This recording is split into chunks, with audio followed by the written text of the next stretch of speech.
This is a Bushnell Voyager family tabletop telescope. It's 4.5 inch. It's a clone of the most famous Astroscan. And the felt here, I changed it for a kind of a foam, black foam, as you can see here. And it's now very stable. And it can take the weight of a binoviewer. It's the Skywatcher Barlow, cheapest one you can find. Then I put two Baader Classic Orthoscopic eyepieces, which are 10 millimeter. And because it could not come to focus, I had a Skywatcher 2X Barlow, and what I did, the end part of it I removed and attached it to the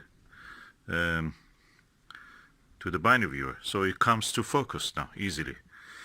And now I can actually see in the Binoviewing without having a big telescope. 4.5 inch on a tabletop Astroscan clone, Edmund Scientific Astroscan clone. I can watch and observe in Binoviewing.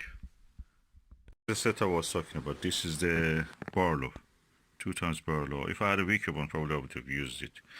I have to dig for it, but at the moment that's enough. And that's the telescope.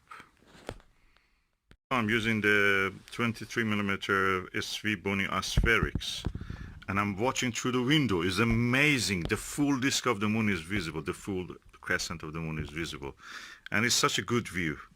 I wish that you could see this. Is there a way to show this? I'm not sure.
Yep, they're cutting in the sea of the north of the Imbrium, where the Jura Mountains is.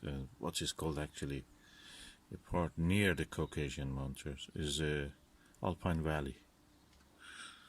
Amazing.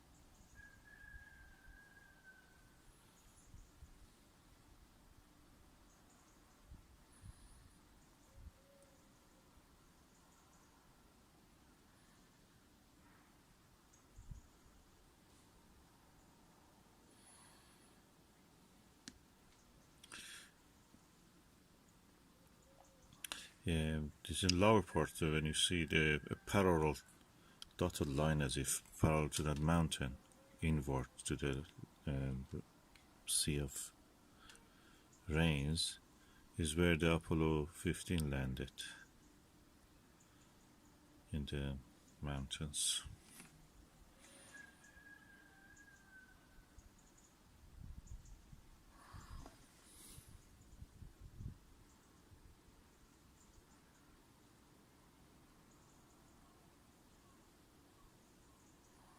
I'll try to zoom on down.